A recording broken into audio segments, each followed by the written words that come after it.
El taxi se detuvo frente a la casa de mi infancia. Pagué con los últimos billetes que me quedaban y me quedé observando aquella fachada color ocre, con sus macetas de geranios en las ventanas, exactamente como mamá solía mantenerlas. Habían pasado casi 8 años desde la última vez que pisé este lugar, 8 años desde el funeral de papá, cuando Elena y yo apenas cruzamos palabras. Respiré hondo mientras sacaba mi maleta del maletero. A los 42 años, volver a la casa donde creciste con una pierna lesionada, sin trabajo y con la cuenta bancaria vacía, te hace sentir como el mayor fracasado del universo. Pero no tenía alternativas. El desalojo de mi apartamento había sido la guinda del pastel después de 6 meses sin encontrar trabajo, y el accidente que me dejó con una pierna prácticamente inútil. Será temporal, me repetía una y otra vez mientras cojeaba por el camino de entrada. Solo hasta que me recupere y encuentre algo. Elena abrió la puerta antes de que pudiera tocar el timbre. Mi hermana mayor, siempre tan eficiente, siempre tan correcta. Los años habían acentuado las arrugas alrededor de sus ojos, pero seguía manteniendo ese porte elegante y esa mirada que parecía juzgarte en silencio. «Así que finalmente llegaste», dijo, sin moverse del umbral. «Gracias por dejarme quedar, Elena. Te prometo que no será por mucho tiempo». Ella asintió secamente y se hizo a un lado. No me abrazó ni me ofreció ayuda con la maleta, a pesar de verme luchar con el bastón. La relación entre nosotros siempre había sido complicada, pero el distanciamiento tras la muerte de nuestros padres había cavado un abismo que ahora parecía insalvable. La casa olía diferente. El aroma a guisos de mamá y a la colonia de papá había sido reemplazado por un aséptico olor a limón y lavanda. Las paredes, antes llenas de fotografías familiares, ahora lucían cuadros abstractos que jamás habría elegido mamá. Elena había borrado casi todo rastro de nuestros padres, como si quisiera exorcizar los fantasmas del pasado. «Tu habitación está arriba. La he mantenido como almacén, así que tendrás que acomodarte como puedas», explicó mientras revisaba su reloj. «Tengo una reunión en media hora. La nevera está llena. Sírvete lo que quieras. Las reglas son sencillas. No ruido después de las 10. Nada de visitas sin avisar. Y limpia lo que ensucies». La miré, buscando en sus ojos algún rastro de la hermana que solía defenderme de los abusones del colegio, la que me contaba cuentos cuando tenía pesadillas. Pero aquella Elena parecía haberse esfumado hace mucho. «Gracias», fue todo lo que pude decir. «No me agradezcas, Manuel. Esta sigue siendo la casa de nuestros padres, aunque ahora esté a mi nombre. Ellos habrían querido que te ayudara». Y con esa frase, que sonó más a obligación que a solidaridad, se marchó, dejándome solo en aquella casa que ya no sentía como mía. Subir las escaleras con mi pierna lesionada fue toda una odisea. Cuando finalmente llegué a mi antigua habitación, el panorama era desolador. Cajas apiladas, muebles viejos cubiertos con sábanas y polvo por doquier. En un rincón había una cama individual con un colchón desnudo y una almohada sin funda. Elena había preparado mi habitación con el mínimo esfuerzo posible. Me senté en el borde de la cama, que crujió bajo mi peso, y dejé escapar un largo suspiro. Las lágrimas amenazaban con brotar, pero las contuve. No me permitiría llorar, no aún. Comencé a despejar un espacio para mis escasas pertenencias. Entre las cajas encontré álbumes de fotos familiares, juguetes de mi infancia y libros escolares. Parecía que Elena había relegado todos los recuerdos a este cuarto, como si pretendiera enterrar el pasado entre estas 4 paredes. Una fotografía enmarcada cayó de una de las cajas. La recogí con cuidado y limpié el polvo. Era una imagen de los 4, papá, mamá, Elena y yo, en la playa de Alicante. Yo tendría unos 10 años y Elena 15. Todos sonreíamos, genuinamente felices. ¿Cuándo habíamos dejado de ser esa familia? ¿En qué momento Elena y yo nos convertimos en 2 extraños compartiendo apellido? Esa noche, mientras cenaba solo en la cocina, Elena había dejado una nota diciendo que no volvería hasta tarde. Revisé las ofertas de trabajo en mi teléfono. La situación era desalentadora. Con mi experiencia como administrativo de nivel medio y una pierna que apenas me permitía caminar, las opciones eran escasas. El médico había dicho que la recuperación total podría llevar hasta 1 año, y los analgésicos apenas mitigaban el dolor. Me acosté temprano, envuelto en sábanas que olían a guardado. A través de la ventana, contemplé el mismo trozo de cielo que miraba cuando era niño. Las mismas estrellas, pero un hombre completamente diferente observándolas. Antes de dormir, me prometí a mí mismo que saldría adelante, que recuperaría mi independencia y mi dignidad. Lo que no sabía entonces era que el verdadero desafío apenas comenzaba y que vendría de la mano de la persona que, en teoría, debía ser mi mayor apoyo. Las primeras semanas en casa de Elena establecieron una rutina de cortesía forzada. Nos cruzábamos en pasillos y cocina como dos sombras que habitaban dimensiones paralelas, intercambiando apenas lo esencial. Buenos días, hay café recién hecho. Volveré tarde. Los silencios entre nosotros pesaban más que las palabras. Me esforzaba por ser lo menos molesto posible. Limpiaba obsesivamente cualquier rastro de mi presencia. Cojeaba en silencio por las mañanas para no despertarla. E incluso comía a deshoras para evitar coincidir en la mesa. Mi existencia se había convertido en un ejercicio de invisibilidad. Una tarde, mientras buscaba un analgésico más fuerte en el botiquín del baño, encontré varias cajas de ansiolíticos recetados a nombre de Elena. Nunca me había mencionado que estuviera tomando medicación. ¿Cuántas cosas más desconocía de la vida de mi propia hermana? Me di cuenta de que vivíamos bajo el mismo techo, pero no sabía nada sobre su vida, sus problemas o sus alegrías. Ese mismo día, decidí cocinar para los dos. Preparé la receta de canelones que mamá nos hacía en ocasiones especiales. Era mi torpe intento de tender un puente sobre aquel abismo que nos separaba. Elena llegó del trabajo y se detuvo en seco al ver la mesa puesta para dos. «¿Qué es esto?», preguntó con una expresión que fluctuaba entre la sorpresa y la incomodidad. Pensé que podríamos cenar juntos. Son los canelones de mamá, o al menos lo más parecido que pude recordar. Se quedó inmóvil por unos segundos, como si estuviera procesando una situación completamente ajena a su realidad. «Tengo mucho trabajo que revisar», respondió finalmente. «Gracias por el detalle. Pero cenaré en mi despacho». Se sirvió una porción pequeña y desapareció escaleras arriba, dejándome solo en aquella mesa preparada para una reconciliación que nunca ocurrió. Los días seguían pasando mientras mi pierna mejoraba lentamente. Había conseguido algunas entrevistas de trabajo por teléfono, pero cuando mencionaba mi lesión temporal, el interés de los empleadores se esfumaba como humo. Los ahorros que me quedaban apenas alcanzarían para un par de meses más de medicamentos. Una mañana, mientras Elena estaba en el trabajo, decidí buscar en el despacho de papá algunos documentos míos que necesitaba para una solicitud de ayuda social. El despacho, ahora convertido en el espacio de trabajo de Elena, mantenía la misma imponente biblioteca y el escritorio de roble, pero las fotografías de papá habían sido sustituidas por diplomas y certificados de mi hermana. Mientras buscaba entre los archivadores, encontré una carpeta con mi nombre. Al abrirla, mi corazón dio un vuelco. Dentro había documentos legales, redactados por un abogado. Comencé a leer y el suelo pareció desaparecer bajo mis pies. Elena estaba preparando mi desalojo legal. Argumentaba que yo era un ocupante sin derechos y solicitaba mi expulsión inmediata de la propiedad. La fecha de presentación estaba programada para la semana siguiente. Las manos me temblaban tanto que dejé caer los papeles. Mi propia hermana, la misma persona que me había abierto la puerta cuando no tenía a dónde ir, estaba planeando echarme a la calle como si fuera un intruso. Pasé el resto del día en un estado de aturdimiento, incapaz de procesar la traición. ¿Por qué no hablarme directamente? ¿Por qué recurrir a un abogado para echar a su propio hermano? ¿Tanto me detestaba? Cuando Elena llegó esa noche, la esperaba sentado en el sofá del salón, con la carpeta sobre la mesa de centro. Su expresión al verme allí, y luego al reconocer los documentos, lo dijo todo. «No deberías haber entrado en mi despacho», fue lo primero que dijo, dejando su maletín en el suelo. «¿De verdad, Elena? ¿Esa es tu respuesta? No, lo siento por planear echarte a la calle sin avisarte.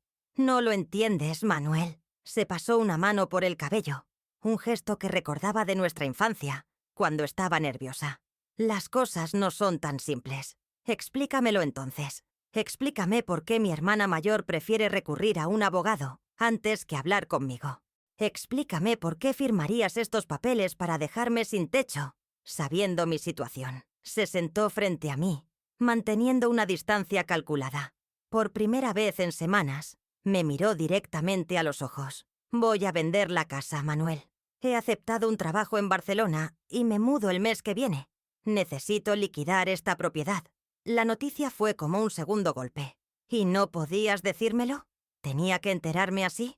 Podríamos haber buscado una solución juntos. Elena soltó una risa amarga que me estremeció. ¿Juntos? ¿Cuándo hemos hecho algo juntos, Ios, Manuel? Llevas aquí casi un mes y apenas hablamos. Antes de eso, ¿cuándo fue la última vez que me llamaste? ¿El funeral de papá? ¿O quizás la Navidad anterior, cuando te pedí ayuda para cuidar de él y me dijiste que estabas demasiado ocupado? Sus palabras me golpearon con la fuerza de una bofetada. Era cierto que me había distanciado durante la enfermedad de papá. El verlo deteriorarse día tras día era más de lo que podía soportar. Y Elena había asumido todo el peso del cuidado. Era un punto doloroso que nunca habíamos abordado. Lo siento por eso, murmuré. Fui un cobarde. No supe manejar la situación. No se trata solo de eso, Manuel. Es un patrón. Siempre has sido así. Cuando las cosas se ponen difíciles, desapareces. Y ahora que tú estás en problemas, esperas que yo posponga mi vida para ayudarte. Me quedé en silencio, asimilando la verdad en sus palabras. ¿Realmente había sido tan egoísta todos estos años? No te estoy pidiendo que pospongas tu vida, dije finalmente. Solo necesito tiempo para recuperarme y encontrar trabajo. Después me iré. Te lo prometo. Elena suspiró profundamente. Ya he firmado un precontrato con los compradores. Tienen prisa por mudarse y han ofrecido un buen precio. La venta se cerrará en 6 semanas. ¿6 semanas? Elena, ni siquiera puedo caminar correctamente aún. ¿Cómo voy a encontrar trabajo y un lugar para vivir en tan poco tiempo? No es mi problema, Manuel. He pasado los últimos 5 años de mi vida cuidando de papá, manteniendo esta casa y lidiando con todas las deudas que dejó. Mientras tanto, tú hacías tu vida en Madrid como si nuestra familia no existiera. Ahora es mi turno de pensar en mí. Se levantó, dando por terminada la conversación. Pero antes de salir del salón se detuvo y añadió: no presentaré esos papeles de desalojo si me prometes que te irás voluntariamente cuando llegue el momento de la venta. Es lo mejor para ambos. Esa noche no pude dormir. Las palabras de Elena resonaban en mi cabeza, mezclándose con recuerdos de nuestra infancia y de los últimos días de papá. Fragmentos de una familia que alguna vez fue unida y que ahora estaba irremediablemente rota. ¿Tenía razón Elena? ¿Había sido yo quien provocó esta situación con años de ausencia y egoísmo? La culpa y el resentimiento se entrelazaban en mi pecho como serpientes venenosas. A la mañana siguiente, Elena se había marchado temprano al trabajo, dejando una nota en la cocina. He concertado una visita para los compradores este sábado. Por favor, mantén tu habitación ordenada. Ni una palabra sobre nuestra conversación de anoche. Típico de los hermanos Salgado. Enterrar los conflictos bajo capas de silencio hasta que explotan de la peor manera posible. Sentado en aquella cocina donde mamá nos había preparado tantos desayunos, tomé la decisión más difícil. Tenía que marcharme antes de que Elena me echara. Mi dignidad, lo poco que quedaba de ella, me lo exigía. El problema era, ¿a dónde ir con una pierna lesionada, sin trabajo y con apenas dinero suficiente para unas semanas? Fue entonces cuando recordé a Miguel, mi antiguo compañero de universidad. La última vez que hablamos me había mencionado que tenía un pequeño apartamento en las afueras que usaba como trastero. Quizás, solo quizás, podría permitirme quedarme allí temporalmente. Mientras marcaba su número, sentí una mezcla de vergüenza y desesperación. Estaba a punto de mendigar ayuda, algo que mi orgullo siempre me había impedido hacer. Pero cuando la alternativa era la calle, el orgullo se convierte en un lujo que no puedes permitirte. Miguel accedió a dejarme utilizar su apartamento en las afueras por un alquiler simbólico. Era un lugar pequeño y descuidado, con humedades en las paredes y un olor persistente a cerrado, pero representaba mi salvación inmediata. Le aseguré que sería temporal, aunque ninguno de los dos definió exactamente qué significaba temporal en mi situación actual. No le dije nada hacia Elena sobre mis planes. Durante los días siguientes, mientras ella estaba en el trabajo, comencé a desempacar mis escasas pertenencias y a buscar información sobre ayudas sociales para personas en mi situación. La vergüenza me carcomía por dentro cada vez que rellenaba un formulario declarando mi estado de vulnerabilidad. Pero la necesidad era más fuerte que mi orgullo herido. El sábado llegó inexorablemente. Elena se había esmerado en preparar la casa para los potenciales compradores. Flores frescas en el recibidor, café recién hecho perfumando la cocina, todas las ventanas abiertas para que entrara la luz primaveral. Me pidió que permaneciera en mi habitación durante la visita para no complicar las explicaciones. Obedecí sin protestar. Me senté en la cama, escuchando las voces amortiguadas de Elena y los visitantes mientras recorrían la casa. Hablaban de reformas, de potencial, de una nueva vida entre estas paredes que guardaban todos mis recuerdos de infancia. Es una casa con mucha historia familiar. Escuché decir a Elena con un tono profesional que no delataba emoción alguna. Mis padres la compraron hace casi 40 años. ¿Cómo podía hablar con tanta frialdad de vender el escenario de toda nuestra vida? Las habitaciones donde mamá nos arropaba por las noches, el jardín donde papá nos enseñó a montar en bicicleta, la cocina donde celebramos tantos cumpleaños. Para Elena parecían solo metros cuadrados con un valor de mercado. Cuando los compradores se marcharon, bajé al salón. Elena estaba sentada en el sofá, revisando unos documentos con expresión satisfecha. «Han hecho una oferta», anunció sin levantar la vista. Ligeramente por debajo de lo que pedía, pero es razonable. «Me alegro por ti», respondí con una neutralidad que no sentía. «Elena, necesito decirte algo». Finalmente levantó la mirada de sus papeles. «Me marcho el próximo viernes», continuó. «He encontrado un lugar donde quedarme». Una sombra de sorpresa cruzó su rostro, rápidamente reemplazada por alivio mal disimulado. «Oh, bueno, eso facilita las cosas», respondió incómoda. «¿Has encontrado trabajo?» «No. Un amigo me deja usar un apartamento mientras me recupero». Se produjo un silencio denso, cargado de todas las palabras que nunca nos habíamos dicho, de los reproches contenidos y las disculpas pendientes. «¿Necesitas ayuda con la mudanza?», preguntó finalmente, en un gesto que parecía más protocolo que genuina preocupación. «No, gracias. Tengo pocas cosas». Más silencio. Dos extraños atrapados en una conversación forzada, unidos por la sangre pero separados por años de distancia emocional. «Manuel, yo», comenzó, pero se detuvo, como si las palabras se le atascaran en la garganta. «No hace falta que digas nada, Elena. Entiendo tu posición». «No, no la entiendes», replicó con repentina firmeza. «Nunca has entendido lo que significa cargar con toda la responsabilidad. Cuando mamá murió, fue a mí a quien llamó papá todos los días, llorando hasta quedarse dormido. Fui yo quien organizó sus medicinas, quien lo llevó a cada cita médica, quien aguantó sus momentos de confusión cuando la demencia comenzó a llevárselo». Su voz temblaba ligeramente, algo inusual en ella. «Mientras yo lidiaba con todo eso, tú seguías con tu vida en Madrid. Venías de visita en Navidad, traías regalos caros como si eso compensara tu ausencia, y te marchabas antes de tener que lidiar con nada desagradable». Sus palabras me golpearon con la fuerza de la verdad. No podía negarlas porque eran ciertas en su mayor parte. Me había distanciado, había evitado enfrentarme al deterioro de papá, había dejado que Elena cargara con todo el peso. «Tienes razón», admití. «Fui un cobarde y un egoísta. No supe manejar la situación y te dejé sola cuando más me necesitabas. No tengo excusa para eso». Mi admisión pareció descolocarla. Quizás esperaba que me defendiera, que contraatacara con reproches propios, perpetuando así la dinámica tóxica que habíamos establecido durante años. «¿Sabes qué fue lo peor?», continuó con la mirada perdida en algún punto del pasado. «Lo peor fue que papá preguntaba por ti constantemente. ¿Cuándo viene Manuel? ¿Ha llamado tu hermano?». Incluso en sus últimos días, cuando apenas reconocía mi cara, seguía preguntando por ti. Cada palabra era como un puñal en mi conciencia.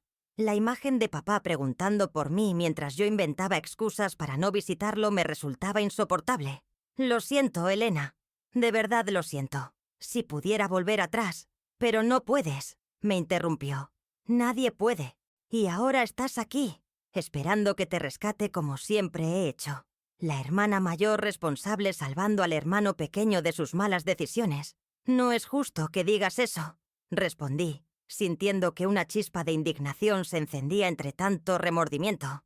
No vine aquí para que me rescataras. Vine porque perdí mi trabajo. Sufrí un accidente y me quedé sin casa. Vine porque, a pesar de todo, eres mi familia y no tenía a nadie más. ¿Familia? Elena soltó una risa amarga. La familia no es solo un vínculo de sangre, Manuel. La familia son las personas que están ahí, en lo bueno y en lo malo. Y tú no has estado. Me levanté con dificultad, apoyándome en el bastón. El dolor en la pierna se había intensificado con la tensión emocional. Tienes toda la razón, dije, mirándola directamente. No he sido un buen hermano. No estuve cuando me necesitabas. Pero estoy intentando cambiar eso. Estoy intentando reconstruir mi vida y asumir mis responsabilidades. Y parte de eso es reconocer mis errores contigo. Por un momento, creí ver un atisbo de emoción en sus ojos, una grieta en aquella coraza de frialdad y resentimiento. Es demasiado tarde, Manuel, respondió finalmente. Hemos tomado caminos separados. Tú harás tu vida y yo la mía. Es mejor así. Con esas palabras, dio por terminada la conversación. Se levantó, guardó sus documentos en una carpeta y subió a su habitación, dejándome solo con el peso de un pasado que no podía cambiar y un futuro que se presentaba más incierto que nunca. El viernes siguiente, tal como había anunciado, me marché de la casa familiar. Elena había salido temprano al trabajo, dejando una nota con un sobre en la cocina. Para ayudarte con los gastos iniciales. Buena suerte. Dentro había 1000 euros. No era una fortuna, pero representaba un gesto inesperado por su parte. No supe si interpretarlo como un acto de genuina preocupación o como un pago para liberarse de la culpa de echarme. Miguel me ayudó con la mudanza. Mientras cargábamos mis cajas en su coche, miré por última vez aquella casa donde había crecido, donde habían transcurrido los años más felices y también los más dolorosos de mi vida. No sabía si volvería a pisarla alguna vez. En ese momento, sentí que dejaba atrás no solo un edificio de ladrillo y cemento, sino también una parte de mí mismo, la parte que seguía fiel aferrándose a la idea de una reconciliación familiar que parecía imposible, la parte que esperaba que Elena me perdonara por mis ausencias y yo pudiera perdonarla por su frialdad. El apartamento de Miguel resultó ser aún peor de lo que imaginaba.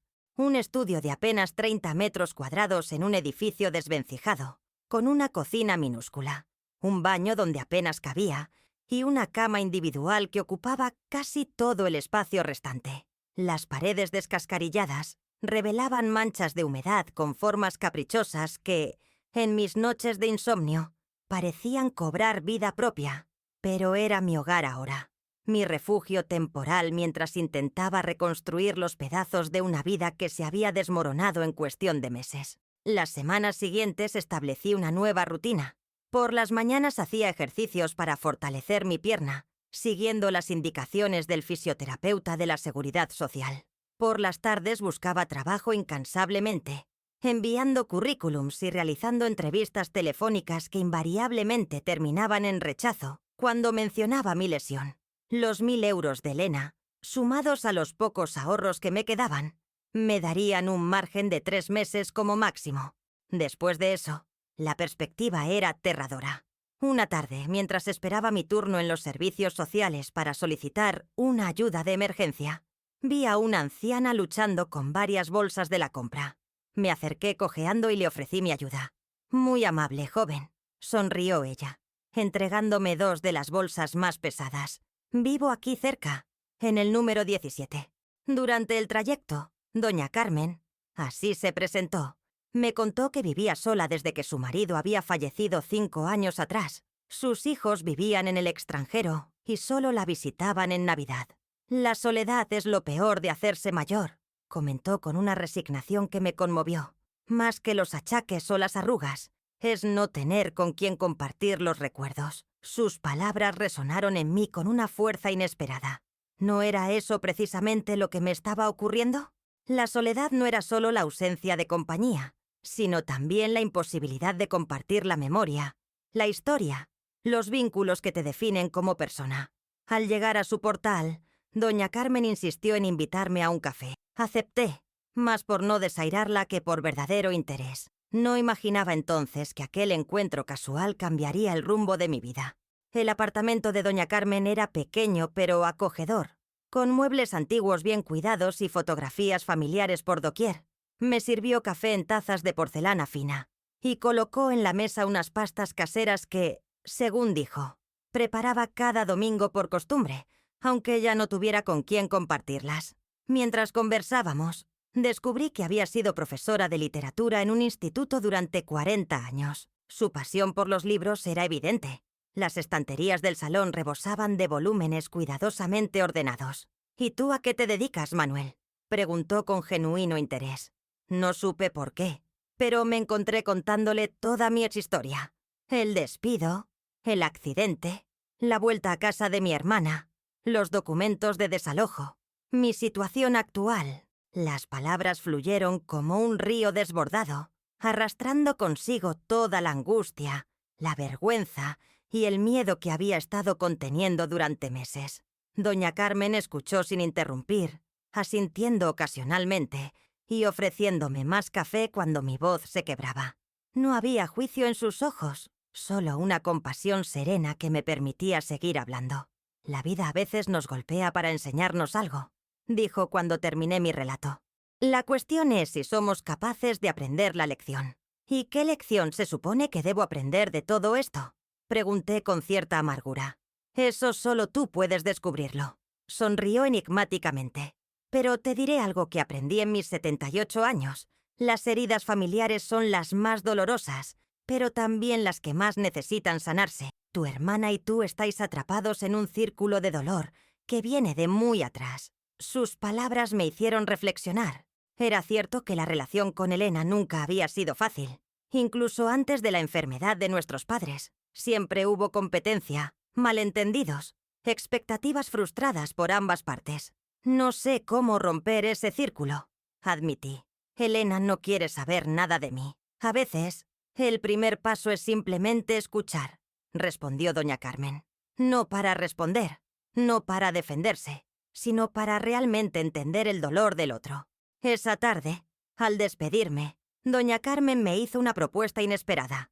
Tengo demasiados libros para una anciana sola, y cada vez me cuesta más mantenerlos ordenados. Si quisieras venir un par de veces por semanas y ayudarme con ellos, podría pagarte algo. No sería mucho, pero no puedo aceptar su dinero. La interrumpí conmovido por su ofrecimiento. Ya ha hecho suficiente escuchándome. Entonces hagamos un trato, insistió con una determinación que revelaba a la profesora que había sido. Tú me ayudas con los libros y yo te enseño a usar mi viejo ordenador para que puedas buscar trabajo más eficientemente. Además, siempre cocino de más. Podrías quedarte a comer los días que vengas. Así fue como empezó mi relación con doña Carmen. 2 veces por semana, acudía a su casa para organizar su biblioteca, ayudarla con pequeñas tareas domésticas que su artritis le dificultaba y compartir largas conversaciones sobre literatura, vida y resiliencia. Doña Carmen resultó ser una excelente maestra. No solo me enseñó a manejar programas informáticos que desconocía, sino que revisó y mejoró mi currículum, me preparó para entrevistas de trabajo e incluso contactó con antiguos alumnos suyos que ocupaban puestos relevantes en diversas empresas. Tus limitaciones actuales son temporales, me recordaba constantemente, pero tus capacidades son permanentes. No permitas que una pierna lesionada defina quién eres. Gracias a sus contactos, conseguí una entrevista en una editorial pequeña. Buscaban un administrativo para gestionar devoluciones y reclamaciones, un trabajo que podía realizar perfectamente a pesar de mi movilidad reducida. El sueldo era modesto, pero significaba recuperar cierta independencia económica. Y, sobre todo, la dignidad perdida. Mi pierna mejoraba lentamente. A los 3 meses de iniciar la rehabilitación, pude dejar el bastón para distancias cortas. El médico estaba satisfecho con mi progreso, aunque advertía que probablemente siempre tendría alguna secuela, especialmente en días lluviosos o tras esfuerzos prolongados. Un domingo, mientras ayudaba a doña Carmen a preparar la comida, Me atreví a preguntarle por su familia. Hasta entonces había evitado el tema, pero la confianza entre nosotros había crecido lo suficiente. «Mis hijos están ocupados con sus vidas», respondió sin rastro de amargura. «Pablo trabaja en Berlín para una multinacional y María es investigadora en Canadá. Ambos han formado sus familias allí. Vienen cuando pueden. Pero entiendo que sus obligaciones les impiden visitarme más a menudo. ¿No se siente abandonada?», me aventuré a preguntar. Doña Carmen dejó de pelar patatas y me miró directamente. «¿Sabes cuál es la diferencia entre la soledad y el abandono, Manuel? La soledad es una circunstancia. El abandono es una percepción. Mis hijos no están físicamente cerca, pero sé que me quieren. Hablamos por teléfono semanalmente. Me envían fotografías de mis nietos. Se preocupan por mi salud. No es lo mismo que tenerlos aquí, pero no me siento abandonada». Sus palabras me hicieron reflexionar sobre mi relación con Elena. ¿Había sido realmente abandono lo que sentí cuando me pidió que me marchara? ¿O era mi percepción la que convertía una circunstancia dolorosa en una traición imperdonable? «Tu hermana hizo lo que creía necesario para su vida», continuó doña Carmen, como si leyera mis pensamientos. Quizás no de la manera más compasiva, pero también había dolor en su decisión. El resentimiento es un veneno que uno mismo bebe, esperando que el otro muera. No sé si podré perdonarla, admití.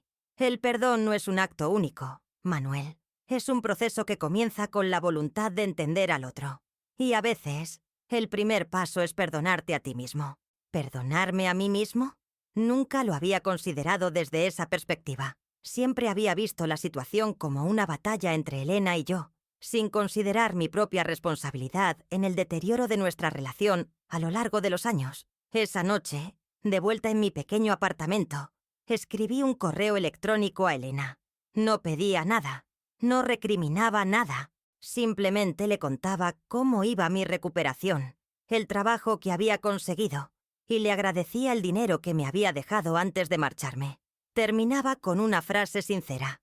«Lamento no haber estado ahí cuando papá te necesitaba a ti, y tú me necesitabas a mí. Espero que tu nueva vida en Barcelona te traiga la felicidad que mereces». No esperaba respuesta. Era mi forma de iniciar ese proceso de perdón del que hablaba doña Carmen. Para mi sorpresa, 3 días después recibí un correo de Elena. Era breve y formal, como ella misma. «Me alegra saber que estás mejor y que has encontrado trabajo. La venta de la casa se ha completado esta semana. Te adjunto tu parte de la herencia, como acordamos legalmente tras la muerte de papá. Te deseo lo mejor. Elena». Adjunto había un comprobante de transferencia por 42.000 euros, mi parte de la venta de la casa familiar. Un dinero que, francamente, había olvidado que me correspondía en medio de todo el caos emocional. Ese mismo día fui a visitar a doña Carmen para compartir la noticia. Su reacción fue característica. «El universo conspira a favor de quienes aprenden sus lecciones», sonrió. «Ahora tienes la oportunidad de reconstruir tu vida sobre bases más sólidas». Y tenía razón. Aquel dinero inesperado me permitía plantearme un futuro diferente. Podía buscar un apartamento digno, continuar con tratamientos más avanzados para mi pierna, incluso considerar algún tipo de formación para mejorar mis perspectivas laborales. Pero antes de tomar cualquier decisión, sentí la necesidad de hacer algo que llevaba meses postergando: visitar la casa familiar una última vez antes de que los nuevos propietarios tomaran posesión. Elena me había mencionado en su correo que la entrega de llaves sería el viernes siguiente. El jueves por la tarde, me presenté en aquella calle tan familiar. La casa lucía igual exteriormente, con sus macetas de geranios en las ventanas, pero algo había cambiado. Ya no era nuestra casa. Era solo un edificio con recuerdos. Me senté en un banco frente a ella, contemplando aquel escenario de mi infancia con una mezcla de nostalgia y aceptación. No esperaba encontrarme con Elena allí. Supuse que ya habría recogido todas sus pertenencias y estaría instalada en Barcelona.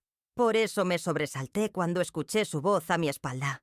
«Sabía que vendrías», dijo, sentándose a mi lado en el banco. No había hostilidad en su tono, solo una calma que contrastaba con nuestra última conversación. «Quería despedirme», respondí simplemente. Nos quedamos en silencio varios minutos, observando la casa donde habíamos crecido. donde habíamos reído y llorado, donde habíamos construido y destruido nuestra relación como hermanos. He estado pensando mucho en lo que me dijiste. Rompió finalmente Elena el silencio. Sobre que no fuiste un buen hermano. La verdad es que yo tampoco lo fui. Su confesión me sorprendió. Elena nunca había sido de admitir errores fácilmente. Ambos cometimos errores, concedí. Cuando papá enfermó, me sentí tan sola y abrumada, continuó ella, con la mirada fija en la casa. Convertí esa soledad en resentimiento hacia ti.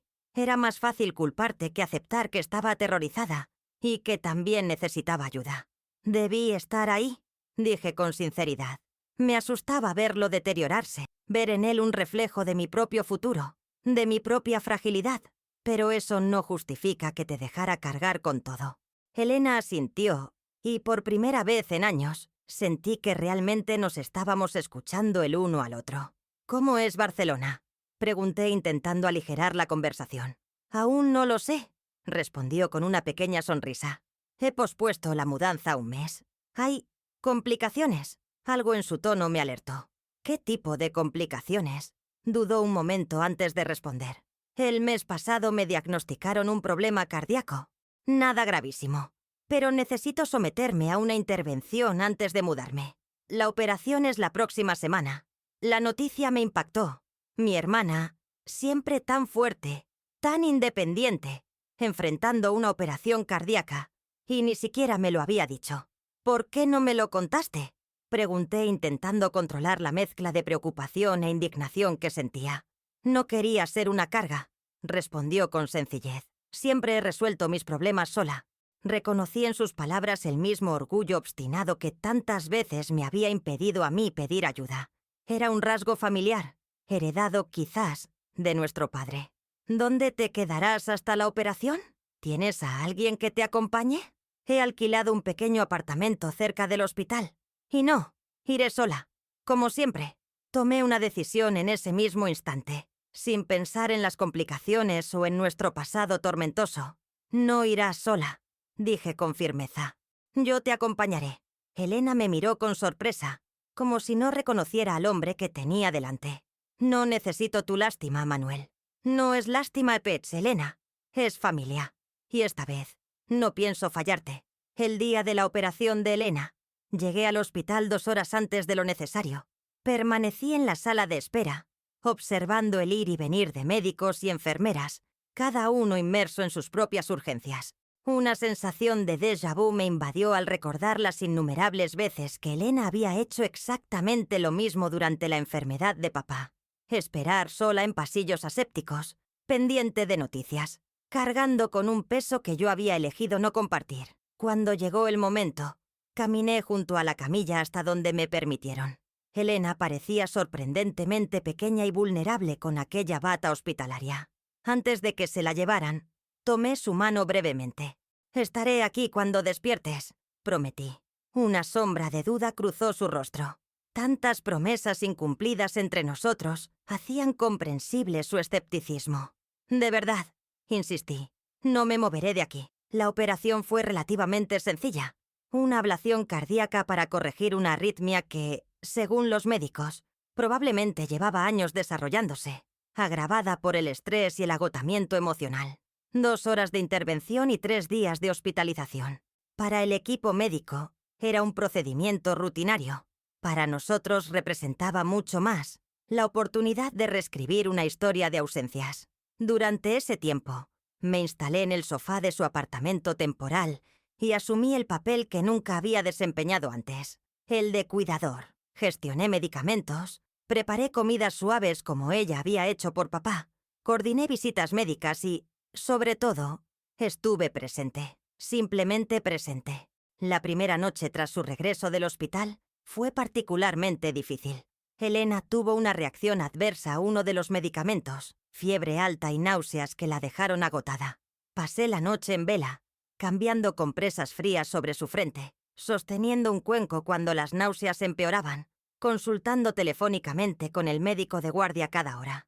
En un momento de lucidez entre la fiebre, Elena me miró con ojos vidriosos. «Así fue con papá», murmuró. «Noches enteras sin dormir, nunca sabiendo si al amanecer estaría mejor o peor». Sentí que el remordimiento me atravesaba como una daga. Mientras yo construía mi vida en Madrid, Elena había enfrentado noches como esta, sola, sin nadie que la relevara al amanecer. «Lo siento tanto, Carly, Elena», susurré, aunque no estaba seguro de que pudiera oírme en su estado. «Debí estar aquí. Debí ayudarte». A la mañana siguiente, la fiebre cedió. Ninguno de los dos mencionó aquella conversación nocturna, pero algo había cambiado. Una verdad incómoda había sido finalmente reconocida, y ese reconocimiento, aunque doloroso, nos permitía avanzar desde un lugar más honesto. La convalecencia fue un periodo extraño para ambos. Acostumbrados a la distancia emocional, nos encontrábamos ahora en una intimidad forzosa que, paradójicamente, nos permitió reconstruir puentes que creíamos definitivamente derruidos. Por las tardes, mientras Elena descansaba, yo trabajaba remotamente gracias a un acuerdo especial con la editorial. Por las noches, cuando el insomnio la atacaba, un efecto secundario de la medicación, conversábamos sobre temas que habíamos evitado durante años. Recuerdos de infancia, la enfermedad de nuestros padres, nuestros miedos y esperanzas. Una noche, mientras reorganizaba algunos de sus medicamentos, encontré una caja con fotografías antiguas. Sin pensarlo, la llevé al salón donde Elena veía distraídamente la televisión. «Mira lo que he encontrado», dije, sentándome a su lado. «¿Te importa si las vemos?» Ella dudó un momento, pero finalmente asintió. Juntos, comenzamos a recorrer aquellas imágenes de un pasado compartido que habíamos enterrado bajo capas de rencor y distancia. «Esta es del verano en que papá nos llevó a la costa», señaló Elena mostrándome una fotografía descolorida, donde aparecíamos construyendo un castillo de arena gigantesco. «¿Tenías 8 años?» «7», corregí, sonriendo ante el recuerdo. Fue el verano antes de que me rompiera el brazo cayendo del árbol del patio. «Cierto, mamá casi mata a papá por dejarte trepar tan alto». Seguimos así durante horas, reconstruyendo nuestra historia familiar a través de aquellas imágenes, recordando anécdotas que creíamos olvidadas, contextualizando momentos que habíamos interpretado cada uno desde nuestra perspectiva. «¿Recuerdas cuando mamá nos llevaba a la playa y tú te empeñabas en construir castillos de arena enormes?», preguntó Elena, mientras sostenía otra fotografía similar. «Sí, y tú siempre insistías en que necesitaban un foso y un puente levadizo para ser castillos de verdad». Sonreí ante el recuerdo. «Eras tan cabezota, pero siempre terminabas haciéndome caso, porque en el fondo sabía que tenía razón», admití. «Igual que con todo lo demás». Elena negó suavemente con la cabeza. «No siempre tenía razón, Manuel. A veces era solo una niña asustada pretendiendo saberlo todo, para sentir que tenía algún control sobre las cosas». Esa confesión me sorprendió. Siempre había visto a mi hermana mayor como la personificación de la seguridad y la certeza. Descubrir sus vulnerabilidades, tan parecidas a las mías, fue como encontrar una pieza perdida de un rompecabezas que llevaba años intentando completar. «¿Por qué nunca hablamos de esto?», pregunté cerrando el álbum de fotos. «¿Por qué dejamos que se abriera este abismo entre nosotros?». Elena guardó silencio un momento, como sopesando su respuesta. «Supongo que cada uno se aferró a su propio dolor», dijo finalmente. «Yo me aferré al resentimiento por sentirme abandonada con la responsabilidad de papá. Tú te aferraste a la culpa y la evitación, y ninguno supo cómo tender un puente. ¿Crees que es demasiado tarde para nosotros?», me atreví a preguntar, temiendo su respuesta. Elena me miró con una intensidad que me recordó a mamá en sus momentos más lúcidos y compasivos. «Creo que nunca es demasiado tarde para elegir ser familia de verdad, Manuel. Pero requiere esfuerzo. No basta con compartir un apellido o unos recuerdos». Asentí, comprendiendo la profundidad de lo que me estaba diciendo. No se trataba solo de perdonar el pasado, sino de comprometernos activamente con un futuro distinto. «Estoy dispuesto a intentarlo si tú lo estás», dije, extendiendo mi mano hacia ella. Después de un momento que pareció eterno, Elena entrelazó sus dedos con los míos. No hacían falta más palabras. A medida que Elena se recuperaba físicamente, nuestra relación también se fortalecía. No fue un proceso perfecto ni lineal. Hubo momentos de tensión, viejos patrones que amenazaban con resurgir, malentendidos que debimos resolver, con una paciencia que ninguno de los dos sabía que poseía. Un mes después de la operación, Elena estaba lo suficientemente recuperada para retomar sus planes de mudanza a Barcelona. La empresa había sido comprensiva con su situación médica y le había reservado el puesto. La noche antes de su partida, mientras cenábamos en su apartamento casi vacío, me armé de valor para abordar un tema que llevaba días rondando mi mente. He estado pensando. Comencé, removiendo distraídamente mi comida. Quizás podría mudarme también a Barcelona. No necesariamente cerca de ti, añadí rápidamente al ver su expresión. Pero la editorial tiene una sucursal allí, y mi jefe ha insinuado que podrían trasladarme si estoy interesado. Elena permaneció en silencio unos segundos, que se me le hicieron eternos. ¿Por qué querrías hacer eso?, preguntó finalmente. Tienes tu vida organizada aquí, tu trabajo, tu apartamento nuevo. Gracias al dinero de la venta de la casa, había podido comprar un pequeño pero confortable piso en un barrio tranquilo. También había iniciado un curso de edición digital para ampliar mis perspectivas laborales. Porque estos meses me han enseñado algo importante, respondí con sinceridad. La familia no es solo un vínculo de sangre. Como dijiste una vez, es una elección diaria. Y yo elijo intentar recuperar el tiempo perdido, si me das la oportunidad. Los ojos de Elena se humedecieron ligeramente, algo tan inusual en ella que me dejó momentáneamente sin palabras. No será fácil, dijo finalmente. Tenemos muchos años de patrones tóxicos que superar. Lo sé, pero creo que vale la pena intentarlo. Elena asintió lentamente. Hay un barrio cerca de mi nuevo trabajo. No es lujoso, pero tiene buenos servicios y está bien comunicado.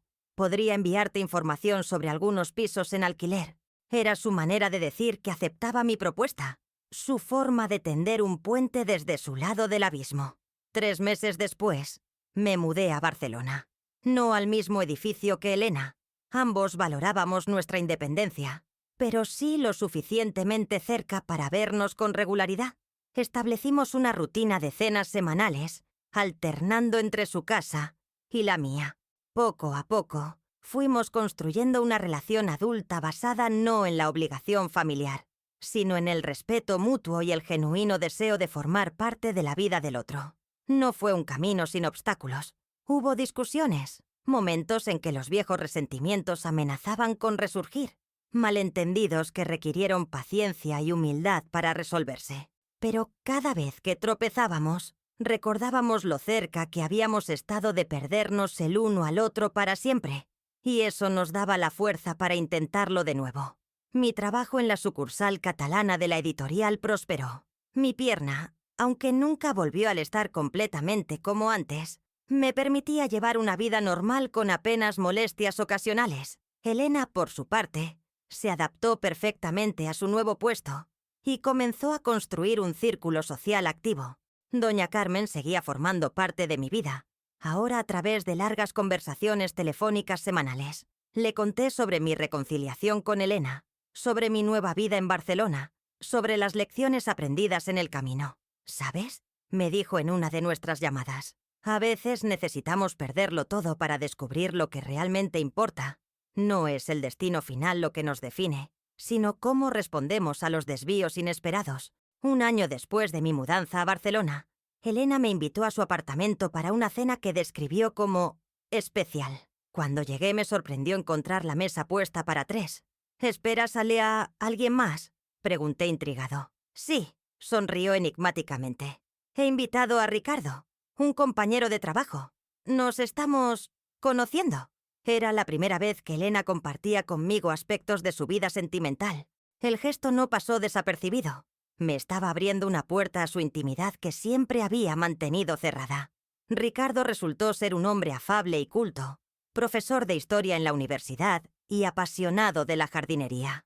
A lo largo de la cena, observé cómo interactuaba con mi hermana, los pequeños gestos de complicidad, las miradas, la forma en que parecía anticipar sus necesidades sin que ella tuviera que expresarlas. Cuando Ricardo se excusó para atender una llamada, Elena me miró expectante.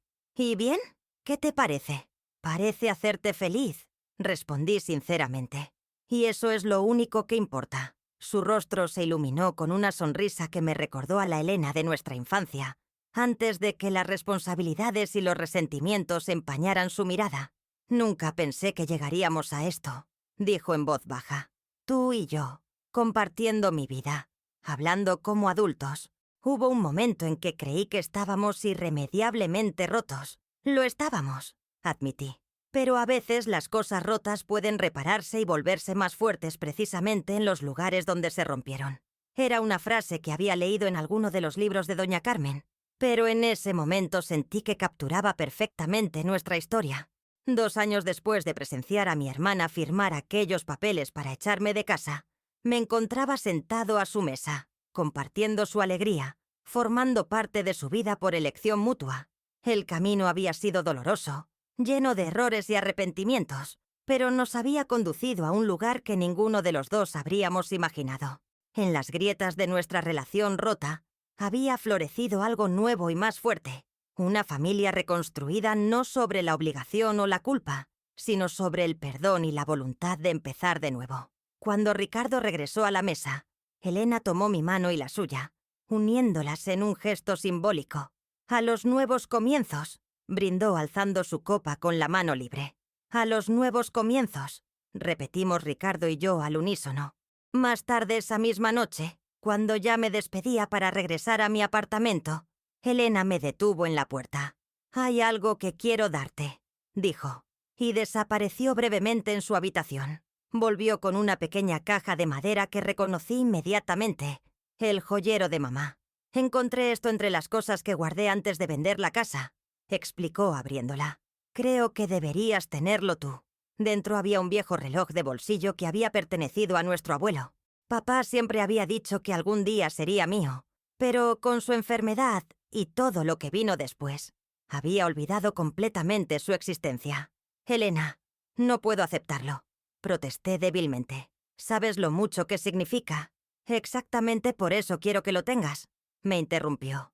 «No solo para que recuerdes a papá y al abuelo, sino para que recuerdes que el tiempo es precioso, Manuel. Demasiado precioso para malgastarlo en rencores y distancias». Acepté el reloj con manos temblorosas. Su peso en mi palma era reconfortante, como si de alguna manera contuviera no solo la memoria de nuestros antepasados, sino también la promesa de un futuro compartido. «Gracias», dije simplemente, sabiendo que ella entendería que mi gratitud iba mucho más allá del objeto material. Y así, en aquel apartamento de Barcelona, lejos de la casa familiar que había sido testigo de nuestras peores disputas, sellamos un pacto silencioso. El de no permitir que el pasado determinara nuestro futuro. El de elegir día a día ser familia, a pesar de las heridas. El de recordar que incluso en los momentos más oscuros, siempre existe la posibilidad de la luz. Aquella noche, mientras regresaba a mi apartamento bajo una suave llovizna primaveral, pensé en aquel día en que había visto a mi hermana firmar los papeles para echarme de casa y me había quedado en silencio. Aquel silencio que había sido el comienzo de un largo y doloroso viaje hacia la reconciliación y el autodescubrimiento. El reloj de mi abuelo pesaba en el bolsillo de mi chaqueta, un recordatorio tangible de que el tiempo, aunque implacable, también puede ser sanador cuando decidimos usarlo para construir en lugar de destruir. Me detuve en un pequeño parque, sentándome en un banco mojado sin importarme la humedad. Saqué el reloj y lo sostuve bajo la tenue luz de una farola. Su tic-tac constante me recordó las palabras de Doña Carmen, a quien había llamado esa misma mañana para contarle sobre mi cena con Elena y Ricardo. «El tiempo no cura todas las heridas, Manuel», me había dicho con su característica sabiduría. «Somos nosotros quienes decidimos si usamos ese tiempo para sanar o para infectar aún más las heridas». Y tenía razón, como siempre. El tiempo por sí solo no había curado la fractura entre Elena y yo. Habían sido nuestras decisiones, nuestros pequeños actos de valentía, al enfrentar verdades incómodas, nuestra voluntad de perdonar y ser perdonados lo que había hecho posible la reconciliación. Guardé el reloj y continué mi camino bajo la lluvia que arreciaba. A lo lejos, las luces de Barcelona parpadeaban como estrellas caídas, prometiendo nuevos amaneceres y posibilidades infinitas. A veces, reflexioné, el silencio no es el final de una conversación, sino el principio de una más profunda. Y a veces, Perder un hogar es el primer paso necesario para encontrar uno verdadero. Saqué el teléfono y escribí un mensaje a Elena. Gracias por el reloj y por todo lo demás. Buenas noches, hermana. Su respuesta llegó casi inmediatamente. Buenas noches, hermano. Nos vemos el domingo para comer. Sonreí bajo la lluvia. Tan simple y a la vez tan profundo. La promesa de un encuentro futuro, de una continuidad, de una historia familiar que, a pesar de todas sus grietas y cicatrices, seguía escribiéndose.